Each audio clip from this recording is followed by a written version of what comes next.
الحمد لله رب العالمين الصلاة والسلام على رسوله الأمين وعلى آله وأصحابه الطاهرين.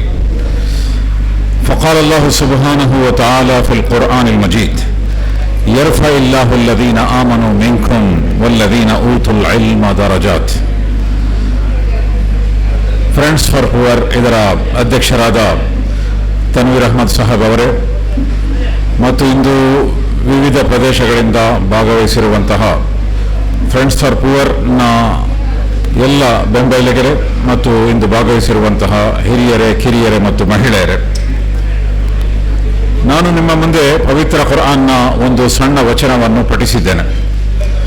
ಅದರ ಅರ್ಥ ಏನು ಅಂತ ಹೇಳಿದರೆ, ಯರ್ಫಇಲ್ಲಾಹು ಅಲ್ಲದೀನ ಆಮನು ಮಿನ್ಕುಂ ವಲ್ಲದೀನ ಊತುಲ್ ಇಲ್ಮ ದರಜಾತ್. ಈ ಕುರಾನ್ನ ವಚನದಲ್ಲಿ ಏನು ಹೇಳಲಾಗಿದೆ ಅಂತ ಹೇಳಿದರೆ, ಅಲ್ಲಾಹನು ಎರಡು ವಿಷಯಗಳಿದ್ದವರನ್ನು ಅವರ ಸ್ಥಾನವನ್ನು ಉನ್ನತಗೊಳಿಸುತ್ತಾನೆ.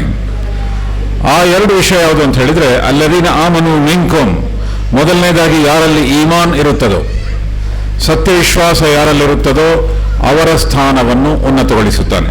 ಎರಡನೇದಾಗಿ ವಲ್ಲದೀನ ಊತುಲ್ ಇಲ್ಮ ದರಜಾತ್, ಕೇವಲ ಸತ್ಯವಿಶ್ವಾಸ ಮಾತ್ರ ಇದ್ರೆ ಸಾಲದು, ಅದರ ಜೊತೆಗೆ ಇಲ್ಮ್, ಜ್ಞಾನ ಇರಬೇಕು. ಜ್ಞಾನ ಮತ್ತು ಸತ್ಯವಿಶ್ವಾಸ ಇದು ಎರಡೂ ಇದ್ದವರ ಸ್ಥಾನವನ್ನು ಅಲ್ಲಾಹನು ಉನ್ನತಗೊಳಿಸುತ್ತಾನೆ ಎಂದು ಹೇಳಲಾಗಿದೆ. ಆದ್ದರಿಂದ ಮುಸ್ಲಿಂ ಸಮುದಾಯ ಈ ಎರಡು ವಿಷಯಗಳ ಕಡೆಗೆ ಬಹಳ ಹೆಚ್ಚು ಗಮನ ಕೊಡಬೇಕಾದಂಥ ಅಗತ್ಯ ಇದೆ. ಒಂದನೇದಾಗಿ ನಮ್ಮ ವಿಶ್ವಾಸ, ನಮ್ಮ ದೀನ್, ನಮ್ಮ ಧಾರ್ಮಿಕ ಬದ್ಧತೆ, ಅದನ್ನು ಸರಿಯಾಗಿ ಕಾಪಾಡಿಕೊಳ್ಳುವುದು. ಎರಡನೇದಾಗಿ ಲೌಕಿಕ ಧಾರ್ಮಿಕ ಎಂಬ ವ್ಯತ್ಯಾಸ ಇಲ್ಲದೆ ಎರಡೂ ಜ್ಞಾನವನ್ನು ಪಡೆಯುವುದು. ಕುರಾನ್ ಮತ್ತು ಹದೀಸ್ನಲ್ಲಿ ಎಲ್ಲಿಯೂ ಕೂಡ ದೀನುಲ್ ಇಲ್ಮ್ ವ ದೀನು ಇಲ್ಮು ದುನಿಯಾ, ಇಲ್ಮು ದೀನ್ ವ ಇಲ್ಮು ದುನಿಯಾ ಎಂದು ಇಲ್ಮನ್ನು ವಿಂಗಡಿಸಲಾಗಿಲ್ಲ. ಧಾರ್ಮಿಕ ಜ್ಞಾನ ಮತ್ತು ಲೌಕಿಕ ಜ್ಞಾನ ಅಂತ ಹೇಳಿ ವಿಂಗಡಣೆ ಮಾಡಲಾಗಿಲ್ಲ. ಅದು ನಾವು ಮಾಡಿರುವಂಥದ್ದು. ನಾವು ಯಾವಾಗ ಈ ವಿಂಗಡಣೆ ಮಾಡಿರಲಿಲ್ಲವೋ ಆಗ ನಾವು ವಿಶ್ವದ ಅತ್ಯಂತ ಉನ್ನತ ಸ್ಥಾನಕ್ಕೆ ಏರಿದ್ದೆವು. ನಿಮ್ಮಲ್ಲಿ ಒಂದು ಪ್ರಶ್ನೆ ನಾನು ಕೇಳಲಿಕ್ಕೆ ಬಯಸ್ತೇನೆ, ಯಾರಿಗಾದರೂ ಗೊತ್ತಿದ್ರೆ ಕೈ ಎತ್ತಬಹುದು. ಲೋಕದಲ್ಲಿ ಮೊಟ್ಟ ಮೊದಲ ವಿಶ್ವವಿದ್ಯಾನಿಲಯ ಮಾಡಿದವರು ಯಾರು? ಯಾರಿಗಾದರೂ ಗೊತ್ತಿದೆಯಾ? ಆ ವ್ಯಕ್ತಿಯ ಬಗ್ಗೆ ಯಾರಿಗಾದರೂ ಗೊತ್ತಿದ್ರೆ ಕೈ ಎತ್ತಬಹುದು. ಲೋಕದಲ್ಲಿ ಮೊಟ್ಟ ಮೊದಲನೇ ವಿಶ್ವವಿದ್ಯಾನಿಲಯ ಮಾಡಿದವರು ಮೊರಕ್ಕೋದ ಒಬ್ಬ ಮಹಿಳೆ, ಮುಸ್ಲಿಂ ಮಹಿಳೆ, ಫಾತಿಮಾ ಅಲ್ ಫಿಹ್ರಿ.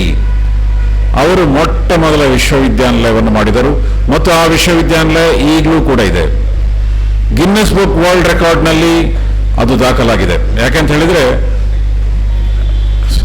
1000 ವರ್ಷಕ್ಕಿಂತ ಹೆಚ್ಚಿನ ಹಿಂದಿನ ಕಾಲದಲ್ಲಿ ಸ್ಥಾಪನೆಗೊಂಡಂತಹ ವಿಶ್ವವಿದ್ಯಾನಿಲಯ ಈಗಲೂ ಕೂಡ ನಡೀತಾ ಇದೆ ಮತ್ತು ಈಗಲೂ ಕೂಡ ಅವರು ಪದವಿಗಳನ್ನು ನೀಡ್ತಾ ಇದ್ದಾರೆ. ಆ ವಿಶ್ವವಿದ್ಯಾನಿಲಯದ ಹೆಸರು ಜಾಮಿಯಾ ಖೈರವಾನ್ ವಿಶ್ವವಿದ್ಯಾನಿಲಯ. ಅದೇ ರೀತಿಯಲ್ಲಿ ಯುನೆಸ್ಕೋದಲ್ಲಿ ಅದು ದಾಖಲಾಗಿದೆ. ಜಗತ್ತಿನ ಅತ್ಯಂತ ಪುರಾತನ ವಿಶ್ವವಿದ್ಯಾನಿಲಯ ಮತ್ತು ಈಗಲೂ ಕೂಡ ನಡೀತಾ ಇರುವಂತಹ ವಿಶ್ವವಿದ್ಯಾನಿಲಯ ಎಂಬ ಕಾರಣಕ್ಕಾಗಿ. ಆದ್ದರಿಂದ ಮುಸ್ಲಿಮರು ಈ ಸಾಧನೆಯನ್ನು ಮಾಡಿದ್ದಾರೆ. ಜಗತ್ತಿಗೆ ವಿಶ್ವವಿದ್ಯಾನಿಲಯವನ್ನು ಪರಿಚಯ ಮಾಡಿದಂತಹ ವ್ಯಕ್ತಿಗಳು ಮುಸ್ಲಿಮರು. ಅದೇ ರೀತಿಯಲ್ಲಿ ಆ ವಿಶ್ವವಿದ್ಯಾನಿಲಯದಲ್ಲಿ ಡಿಗ್ರಿ ಕೊಡುವಂತಹ ಸಂದರ್ಭದಲ್ಲಿ ಒಂದು ವಿಶೇಷ ಬಟ್ಟೆ ಧರಿಸ್ತಾರೆ, ನೀವು ನೋಡಿರ್ಬೋದು. ಅದನ್ನು ಈ ಪದವಿ ಗಳಿಸುವಂತಹ ಸಂದರ್ಭದಲ್ಲಿ ವಿಶೇಷವಾದಂತಹ ಉಡುಪು ಮತ್ತು ವಿಶೇಷವಾದಂತಹ ಒಂದು ಟೋಪಿ ಎರಡನ್ನೂ ಕೂಡ ಧರಿಸಿ ಅವರು ವಿಶ್ವವಿದ್ಯಾನಿಲಯದಲ್ಲಿ ಸಾಮಾನ್ಯವಾಗಿ ಡಿಗ್ರಿ ಪಡೆಯುವುದಿದೆ.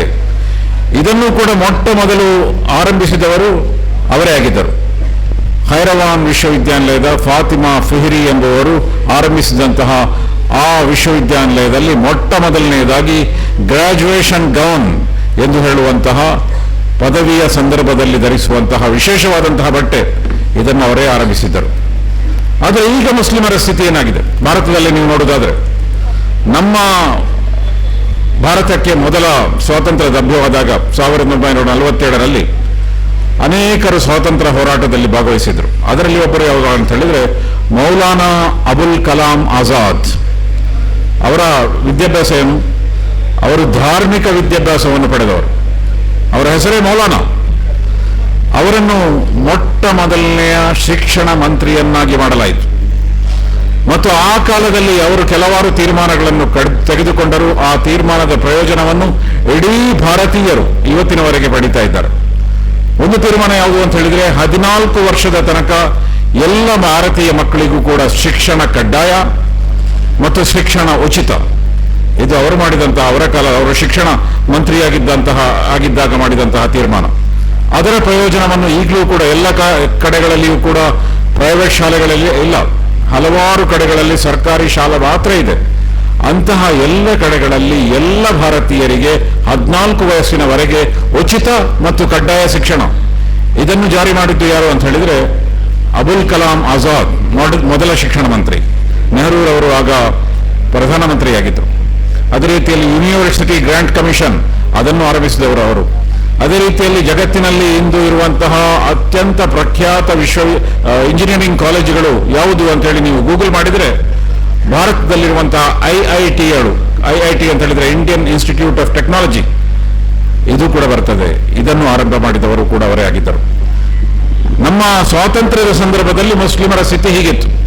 ನಮ್ಮ ಒಬ್ಬ ಮೌಲಾನಾ ಅವರು ವಿದ್ಯಾಮಂತ್ರಿಯಾಗಿದ್ದರು ಮತ್ತು ಅನೇಕ ಒಳ್ಳೆಯ ತೀರ್ಮಾನ ಮಾಡಿದರು. ಈಗ ಕೇಂದ್ರದಲ್ಲಿ ಯಾರಿದ್ದಾರೆ? ನಮ್ಮ ಮಂತ್ರಿ. ಮುಸ್ಲಿಮರ ಒಂದೇ ಒಂದು ಮಂತ್ರಿ ಇಲ್ಲ. ಮುಸ್ಲಿಮರಿಗೆ ಯಾವುದೇ ಪ್ರಾತಿನಿಧ್ಯ ಇಲ್ಲ. ಪ್ರಾತಿನಿಧ್ಯವನ್ನು ಕಡಿಮೆ ಮಾಡಲಿಕ್ಕೆ ಪ್ರಯತ್ನ ಮಾಡಲಾಗ್ತಾ ಇದೆ. ಅದೇ ರೀತಿಯಲ್ಲಿ ನಮ್ಮ ಅರ್ಹತೆ ಕೂಡ ಕಡಿಮೆ ಆಗ್ತಾ ಇದೆ. ನಾನು ಗಲ್ಫ್ನಲ್ಲಿ ಅನೇಕ ವರ್ಷಗಳ ಕಾಲ ಇದ್ದೆ. ಗಲ್ಫ್ನಲ್ಲಿ ನೀವು ಯಾವುದೇ ದೊಡ್ಡ ಕಾರ್ಯಕ್ರಮ, engineers association, doctors association, Indian doctors association, Indian ಡಾಕ್ಟರ್ಗಳ ಸಂಘ, ಇಂಡಿಯನ್ ಇಂಜಿನಿಯರ್ಗಳ ಸಂಘ, ಇಂಜಿನಿಯರ್ ಪ್ರೊಫೆಷನಲ್ಸ್ ಸಂಘ, ಈ ಸಂಘಗಳಿಗೆ ಹೋದ್ರೆ ಅಲ್ಲಿ ಎಲ್ಲರೂ ಮುಸ್ಲಿಮೇತರರೇ ಕಂಡು ಬರ್ತಾರೆ. ಮುಸ್ಲಿಂ ರಾಷ್ಟ್ರ ಅದು. ಆದರೆ ಮುಸ್ಲಿಮರು ಬಹಳ ಕಡಿಮೆ. ಯಾಕೆಂತ ಹೇಳಿದ್ರೆ ನಾವು ಬೇರೆ ಬೇರೆ ರೀತಿಯ ವಿದ್ಯಾಭ್ಯಾಸದಲ್ಲಿ ಕಡಿಮೆ ಹಿಂದಿದ್ದೇವೆ. ಮತ್ತು ಒಂದು ವೇಳೆ ಇದ್ದರೆ ಧಾರ್ಮಿಕ ವಿದ್ಯಾಭ್ಯಾಸ ತೀರಾ ಇಲ್ಲ. ಅಂತಹ ಪರಿಸ್ಥಿತಿಯಲ್ಲಿದ್ದೇವೆ. ಆ ಕಾರಣಕ್ಕಾಗಿ ನಾವು ನೋಡ್ತೇವೆ, ದೊಡ್ಡ ದೊಡ್ಡ ಹೆಸರಿದೆ, ಆದರೆ ಮುಸ್ಲಿಮರಿಂದ ಅವರಿಗೆ ಯಾವುದೇ ಪ್ರಯೋಜನ ಇಲ್ಲ. ಅಂತಹ ವ್ಯಕ್ತಿಗಳನ್ನು ಕೂಡ ನಾವು ನೋಡ್ತೇವೆ. ಹಿದಾಯತುಲ್ಲಾ ಅಂತ ಹೇಳಿ ನಮ್ಮ ಒಬ್ಬ ಉಪಾಧ್ಯಕ್ಷರಿದ್ದರು, ನಿಮ್ಗೆಲ್ಲರಿಗೂ ಗೊತ್ತಿದೆ. ಅವರು ಮರಣ ಹೊಂದುವಾಗ ಮಾಡಿದಂತಹ ಕೊನೆಯ ಉಯಿಲಿನಲ್ಲಿ ಒಂದು ಉಯಿಲು ಯಾವುದು ಅಂತ ಹೇಳಿದ್ರೆ, ನನಗೆ ಕಬರು ಬೇಡ, ನನ್ನನ್ನು ಹೊತ್ತಿಸಿದರೆ ಸಾಕು. ಅವರನ್ನು ಬೆಂಕಿಗೆ ಹಾಕಿ ಚಿತೆಯಲ್ಲಿ ಹೊತ್ತಿಸಲಾಯಿತು. ಅವರ ಹೆಸರು ಹಿದಾಯತ್ ಉಲ್ಲಾ, ಅಲ್ಲಾಹನ ಮಾರ್ಗದರ್ಶನ ಪಡೆದವಂತಹ ವ್ಯಕ್ತಿ. ಆದರೆ ಬೇರೆಲ್ಲ ಇತ್ತು, ಅವರಿಗೆ ಎಜುಕೇಶನ್ ಕೂಡ ಇತ್ತು, ಒಳ್ಳೆ ವಿದ್ಯಾವಂತರು. ಆದರೆ ದೇವರು ಹಿದಾಯತ್ ಅವರಿಗೆ ಕೊಡಲಿಲ್ಲ.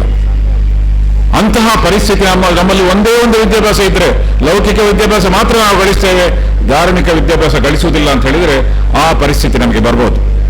ಇತಿಹಾಸದಲ್ಲಿ ನಾವು ನೋಡುವುದಾದ್ರೆ, ನಾನು ಇತ್ತೀಚೆಗೆ ಸ್ಪೇನ್ಗೆ ಹೋಗಿದ್ದೆ.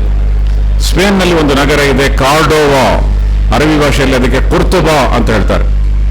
ಉಮಯ್ಯದ್ ಡೈನಾಸ್ಟಿಯ ಪತನ ಮತ್ತು ಅಬ್ಬಾಸಿಯದ್ ಡೈನಾಸ್ಟಿಯ ಉಗಮದ ಸಂದರ್ಭದಲ್ಲಿ ಬಗ್ದಾದ್ ಮತ್ತು ಕಾರ್ಡೋವಾ ಈ ಎರಡೂ ಕಡೆಗಳಲ್ಲಿ ದೊಡ್ಡ ವಿದ್ಯಾ ಕೇಂದ್ರವನ್ನು ಮುಸ್ಲಿಮರು ತೆರೆದರು.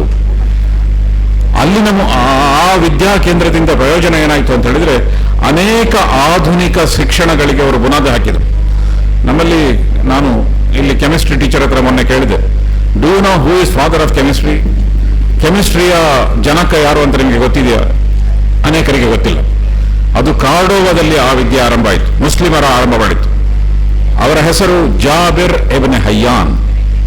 ಈಗ ಅದನ್ನು ಗೆಬರ್ ಅಂತ ಬರೀತಾರೆ, ಜಾಬಿರ್ ಇಬ್ನ್ ಹಯ್ಯಾನ್ ಅಂತ ಬರೆಯುವುದಿಲ್ಲ. Who is the father of the chemistry ಅಂತ ಹೇಳಿದ್ರೆ ಗೆಬರ್. ಅವರ ಹೆಸರು ಗೆಬರ್ ಅಲ್ಲ, ಅವರ ಹೆಸರು ಜಾಬಿರ್ ಇಬ್ನ್ ಹಯ್ಯಾನ್. ಅದೇ ರೀತಿಯಲ್ಲಿ ಮೆಡಿಕಲ್ ಸೈನ್ಸ್ ನ ಜನಕ ಯಾರು ಅಂತ ಹೇಳಿದ್ರೆ ಅಬಿಸಿನ್ನಾ ಅಂತ ಹೇಳ್ತಾರೆ. ನಿಜವಾಗಿ ಅವರ ಹೆಸರು ಬೂ ಅಲಿ ಸೀನಾ. ಬಗ್ದಾದ್ ಮತ್ತು ಕಾರ್ಡೋವಾದಲ್ಲಿ ರಸಾಯನಶಾಸ್ತ್ರ, ಭೌತಶಾಸ್ತ್ರ, ವೈದ್ಯಕೀಯ ಶಾಸ್ತ್ರ, ಭೂಗೋಳ, ಹೀಗೆ ಹಲವಾರು ವಿದ್ಯೆಗಳ ಪೋಷಣೆ ನಡೆಯಿತು ಮತ್ತು ವಿದ್ಯೆಗಳಿಗೆ ಬುನಾದಿ ಅವರು ಹಾಕಿದರು. ಅದರ ಮೂಲಕ ಮುಸ್ಲಿಮರು ಜಗತ್ತಿಗೆ ಸೂಪರ್ ಪವರ್ ಆಗಿದ್ದರು. ಆ ಸಂದರ್ಭದಲ್ಲಿ ಅಮೆರಿಕದ ಜನರು, ಯುರೋಪಿನ ಜನರು, ಯುರೋಪಿನಲ್ಲಿ ಒಂದೇ ಒಂದು ವಿಶ್ವವಿದ್ಯಾಲಯ ಇರಲಿಲ್ಲ ಅಷ್ಟು ದೊಡ್ಡ ಪ್ರಮಾಣದ ವಿಶ್ವವಿದ್ಯಾಲಯ.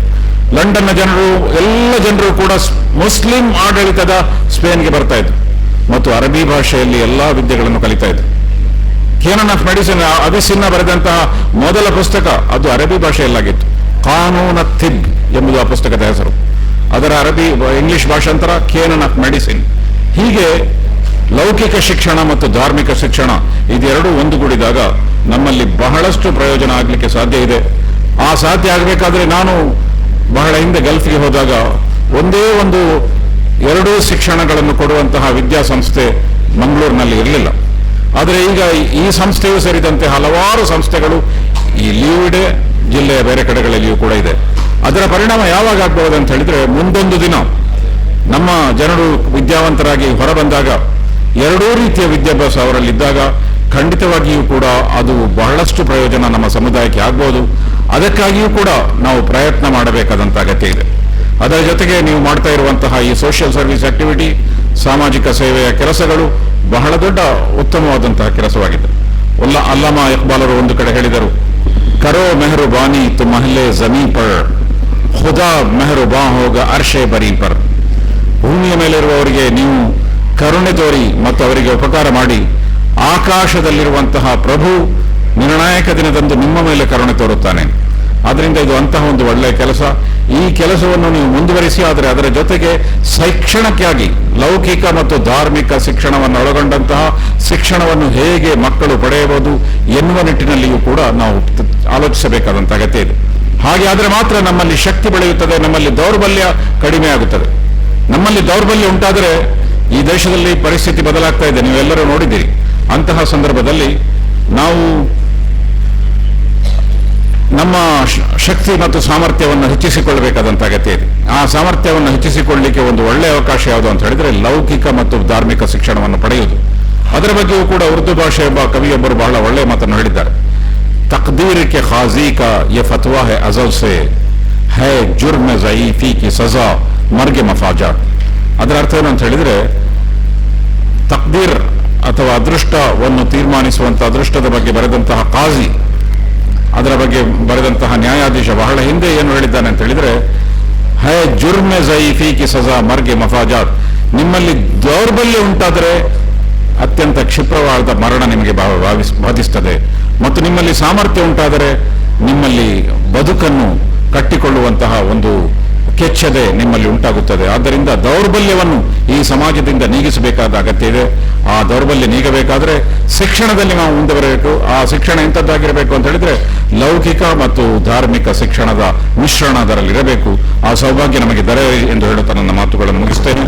ಮತ್ತು ನನಗೆ ಈ ಅವಕಾಶ ಕೊಟ್ಟಿದ್ದಕ್ಕಾಗಿ ನಮ್ಮ ಫ್ರೆಂಡ್ಸ್ ಫಾರ್ ಪುವರ್ ಇದರ ಅಧ್ಯಕ್ಷರಿಗೂ ಮತ್ತು ಇದರ ಪದಾಧಿಕಾರಿಗಳಿಗೂ ನನ್ನ ಧನ್ಯವಾದಗಳನ್ನು ಅರ್ಪಿಸುತ್ತೇನೆ. ವಾಹುರ್ ದಾವಾನ ಅನಿಲ್ ಹಮ್ದುಲಿಲ್ಲಾಹಿ ರಬ್ಬಿಲ್